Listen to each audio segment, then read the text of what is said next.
हमारा सरपंच कैसा हो? मिंटू दल्ला जैसा हो।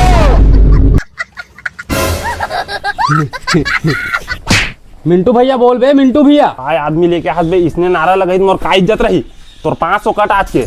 हमारा सरपंच कैसा हो? मिंटू भैया जैसा हो। हमारा सरपंच कैसा हो? मिंटू भैया जैसा हो। हमारा सरपंच कैसा हो? मिंटू भैया जैसा हो। हमारा सरपंच कैसा हो? मिंटू भैया जैसा हो।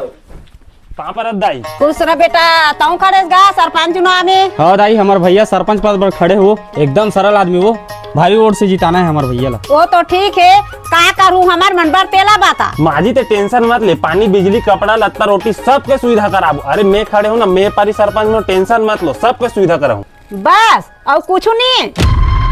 और काला का अच्छा निकाल निकाल निकाल। ए ले माजी, बहुत लिमिट आदमी देता हर कोई नहीं देता ना।